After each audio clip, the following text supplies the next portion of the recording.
Ayan na guys, nilagyan ko na ng abono yan. Yung mga dumi ng baka. Ayan siya. Meron kasi akong kinuha dun sa ano.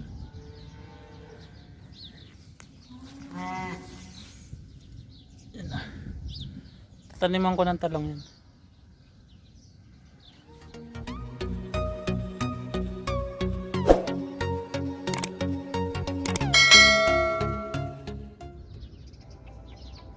Bubungkalin natin guys yung ano. Tataniman natin ng talong. Ito yung lugar na ano.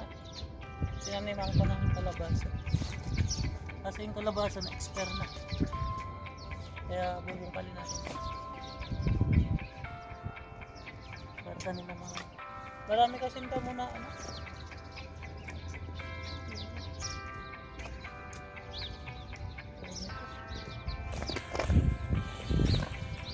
Tagal na wala.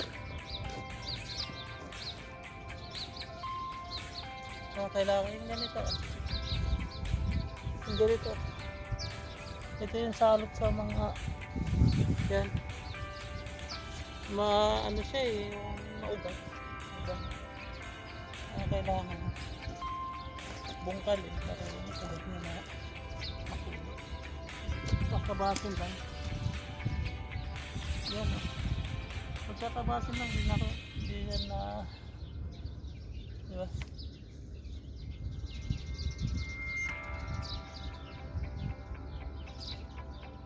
Pagkatabasin lang.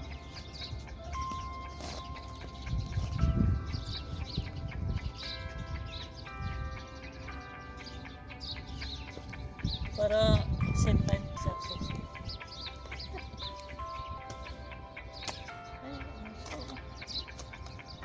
Malagkit na yung ilalim niya. Ibig sabihin yung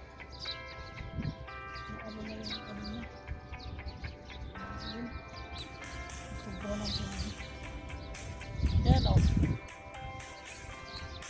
Yan, mahirap yan eh. Mahirap po sa yan. Ganyan damo.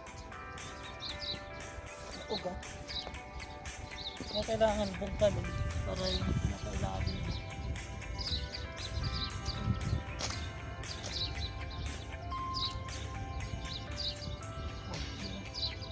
Patanggal sa atin yung ubon, parang kukuntin to eh.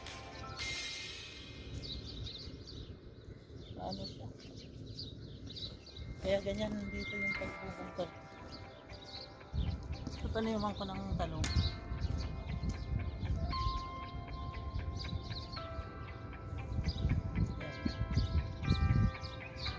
Ano na yan after na mabungkal ko. Yan, tignan mo, isang tipak ko. Tipak-tipak siya. Kasi gawa ng ugat ng damo. Yan. Buhagad itong lupa dito ko eh. Kasi tinambakan ko ito. Nagiging yung tipak-tipak siya. Kasi gawa ng damo.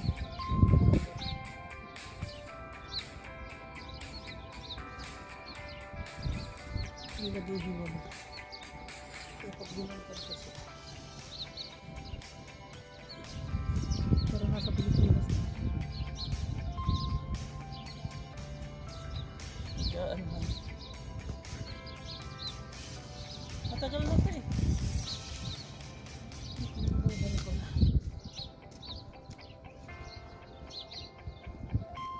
Ngayon magiging ano naman yun. Tipak-tipak eh. Kasi gano'n lang. Gamot.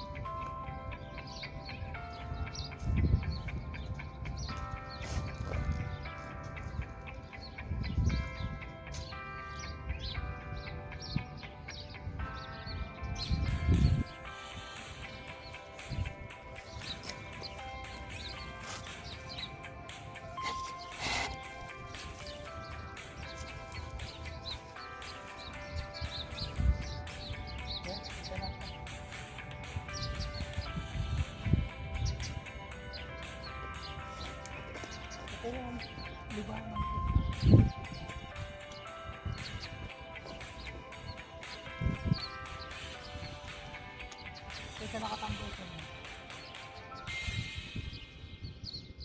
Hindi naman kasi gaano matrabaho dito sa ano ko, area ko. Lalo pag taglang, hindi kailangan masyado tubig dito. Pag summer yan, trabaho ko dito talaga. Halos 6 hours. Naka-takbo yung water treatment. Pero pag ganitong taglang, minsan 3 days, 4 days pa ako magpa-under ng water treatment.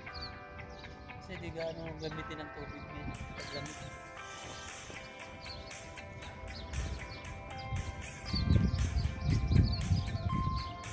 Kaya libangan ko magtanim.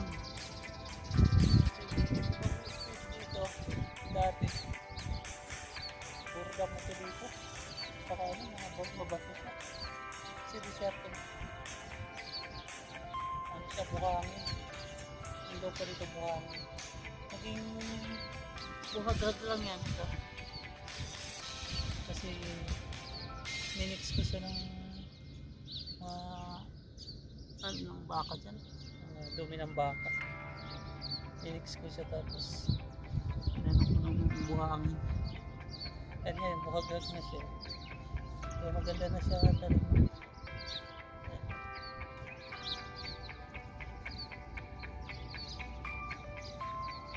Ganyan. Diswerte yan ha, pero nakakapagtanim na. Okay guys, hanggang dyan na lang ang aking video. Tapusin ko rin ang gagawin.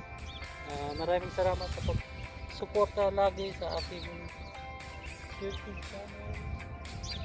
Ingat at God bless. Tingnan nyo muna yung aking ano dito. Ayan. Yan na siya, buhagag na siya. Ito yung patola ko. Tapos ito yung kalabasa na nakatira. Ang kasagsagan ng ano. Maraming bunga to dati. Taglamig. Hindi siya lago. Pero pagdating ng summer, babalik na naman yung sa dati. Kaya binubungkal ko siya. Okay. Okay guys. Salamat sa pagsuporta lagi sa akin channel. God bless. Paalam.